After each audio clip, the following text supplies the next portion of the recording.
हमारी अध्यक्ष और तमाम शिक्षकगण और छात्राओं, आज बहुत ही विशेष दिन तो इसलिए कहूँगा, विशेष दिन इसलिए है कि जैसा कि राजूकर जी ने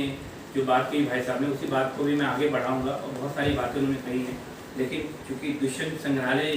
का जिसे कहते हैं कि दुष्यंत जी को जीवंत करने का अगर काम किया है तो राजूकर राजी ने उनके परिवार में चाहूँगा एक बार जोरदार तालियां बजाएं। की पंक्ति है जो आप सब अक्सर पढ़ते हैं फिल्मों में, एक्टर बोलते हैं, उन्हें नहीं पता होता कि कौन किसने लिखी है, किस भोपाल के किस कवि ने,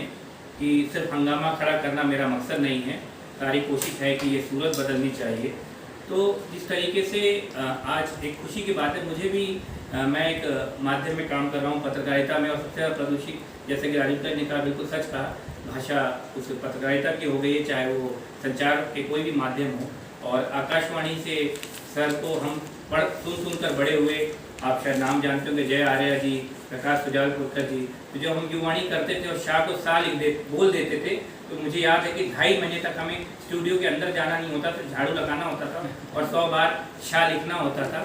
तो और मैंने अमीन सयानी जी, शायद आप बहुत सारे बच्चे नहीं जानते होंगे, लेकिन आप अपने मम्मी पापा से जरूर, माता पिता से पूछेंगे तो बता पाएंगे कि जो आकाशवाणी की पहली आवाज़ बनी, जिसने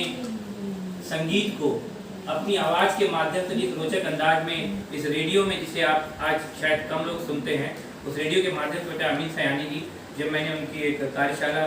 की थी तो हमें याद है कि उन्होंने कहा था कि पहले अपना उच्चारण सुधारो और तब जाकर मंच पर बोलो, क्योंकि ये जो मंच है, जिसे भाई साहब ने माइक कहा, ये बहुत बड़ी चीज़ है। मंच पर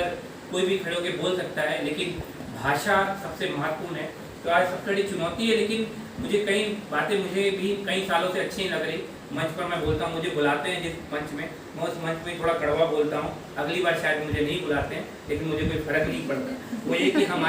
हिंदी हमारी अस्मिता खो रही है, हिंदी अपनी अस्मिता खो रही है, हिंदी अपने देश में पराई हो रही है। तो जैसा भाई साहब ने कहा कि हिंदी कैसे पराई हो सकती है, जब हिंदुस्तान हम बोल रहे हैं, जब हिंदुस्तानी हम अपने आप को करते हैं, तो शायद ये खुशी की बात है कि 370 हटने के बाद जम्मू कश्मीर वो पहला राज्य बना है जहाँ आज ही के दिन सरकारी एक आदेश निकला है कि जो सरकारी प्रपत्र है वो सभी हिंदी में भी होंगे। ये बड़ी बात है,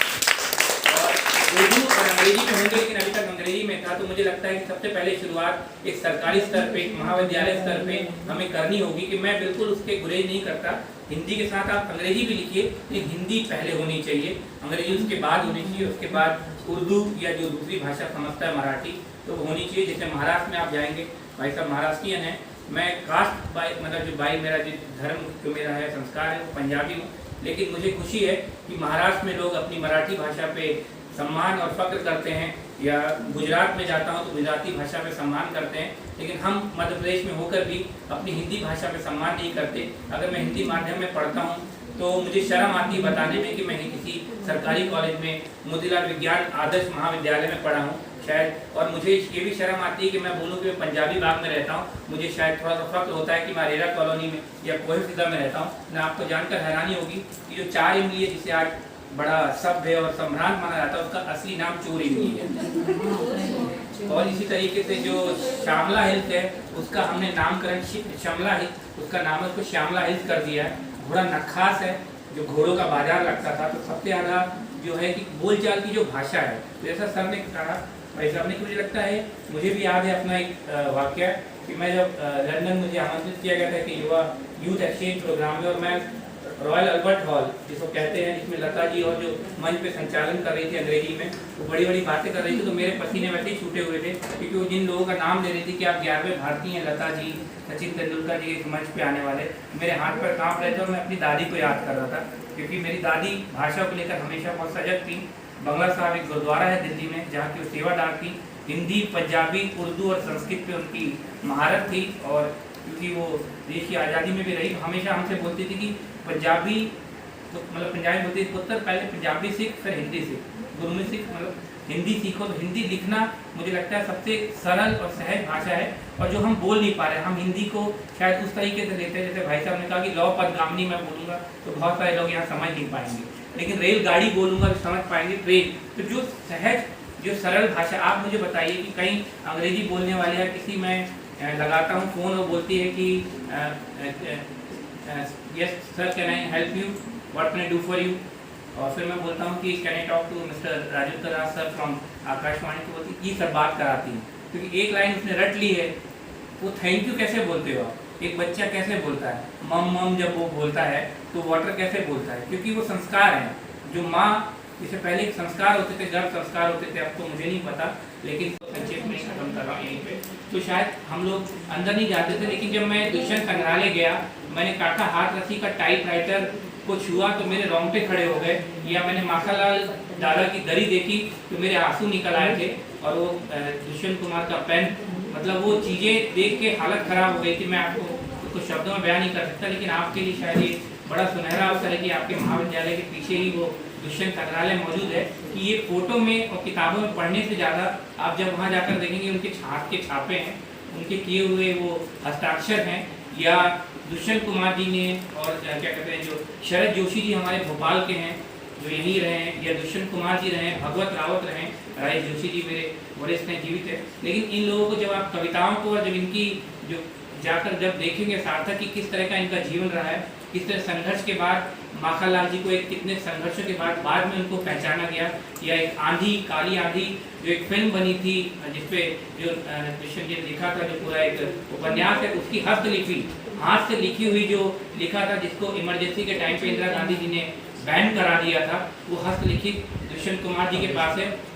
कमलेश्वर जी की। और दुष्यंत जी की जो मैं रचना बता रहा हूँ वो ये कमलेश्वर जी की थी, माफी चाहूँगा। और दुष्यंत जी का एक खत है जो उन्होंने अमिताभ बच्चन को लिखा था दीवार फिल्म को देखकर। वो फिल्म अगर आप सबने देखी होगी जरूर देखिएगा। उसमें मुझे खत का जो मजमून है वो भी याद है कि नमस्कार, पहली बार किसी फिल्मी कलाकार को खत लिख रहा हूँ, वो भी दीवार जैसी फिल्म को देखकर, जो मानवीय करुणा और संवेदना का प्रतीक है। और फिल्म को देखकर ऐसा लगता है कि आपने अभिनय नहीं किया, अभिनय को जिया है। आपके सामने शशि कपूर जैसा सरीखा कलाकार भी बौना नजर आता है। और तेगी भाभी को प्रणाम और बच्चन साहब को नमस्कार। और शायद आपको याद नहीं होगा अमित, लेकिन जब आप बहुत छोटे थे तो अक्सर इलाहाबाद में हमारा आना जाना होता था, लेकिन मुझे नहीं पता था कि जो हरिवंश साहब बच्चन का जो कविताओं में जो साहित्य में अपने व्यस्त रहे, लेकिन उनका एक बच्चा एक दिन इतना बड़ा होगा कि मैं उसका फैन हो जाऊंगा, उसको खत लिखूंगा। और जया जी को भी स्नेह और बच्चों को स्नेह। और जया जी के पिताजी से मेरा करीबी रिश्ता रहा है जो, तो इस तरीके से खत आप देखिए। वो खबर मैंने लिखी थी सर थे उसमें, और BBC में और तमाम दुनिया भर में गई। मुझे खत का मजमून याद है। आप देखिए कि दुष्यंत जी ने लिखा, कितनी बड़ी बात लिखी है। तो मैं आपको बिल्कुल निवेदन करता हूँ, इसी बात के साथ अपनी बात को विराम देता हूँ कि इनको पढ़ने से ज़्यादा है, इसको सार्थक करिए। हिंदी दिवस मनाने से कुछ नहीं होगा, फादर्स डे, मदर्स डे मनाने से अगर होता तो शायद ऐसा हो जाता, क्योंकि हम अपने माँ बाप को घर में इज्जत देते नहीं हैं, और बाहर दूसरे माँ बाप और वृद्धाश्रम में जाकर हम भोजन बांटते हैं और फोटो खिंचाते हैं। तो फोटो और जो ये आभासी दुनिया जिसका जिक्र उन्होंने किया कि आभासी दुनिया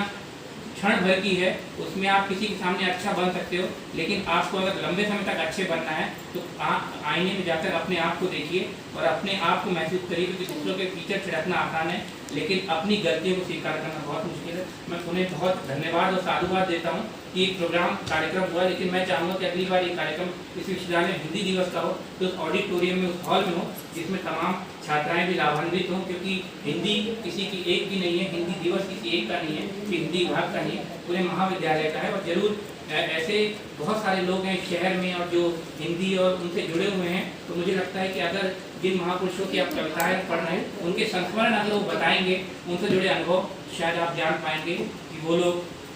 उनके लिए आप महान बोले नहीं बोले, लेकिन वो जो कर गए हैं। इसलिए एक बड़ी अच्छी लाइन के साथ अपनी बात को विराम दूंगा। नीरज जी के साथ मुझे सौभाग्य मिला करीब 7-8 कार्यक्रमों में संचालन का और सर के माध्यम से कई बार मिलने का, और मैं बड़ा उनसे मुतासिर, मतलब उनसे बड़ा इम्प्रेस हुआ, उनसे ज़्यादा प्रभावित रहा, क्योंकि 92 की उम्र में भी महाकाव्य लिख रहे थे। और उनकी जो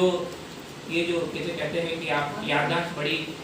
तीव्र थी। क्यों थी? क्योंकि वो पढ़ते रहते थे और हमेशा अपने आप को बच्चे और विद्यार्थी बोलते थे। उनकी कविता के साथ अपनी बात को विराम दूंगा। एक मुक्तक था कि हम तो इतने बदनाम हुए ज़माने में, हम तो इतने बदनाम हुए ज़माने में कि तुमको सदियाँ लग जाएंगी हमें भुलाने में। तो जीवन में कुछ ऐसा करिए, या तो बहुत अलग करिए कि आपको लोग याद रखें, या बहुत बुरा करिए लोग याद रखें, बीच के लोग कोई याद नहीं रखेगा। बहुत बहुत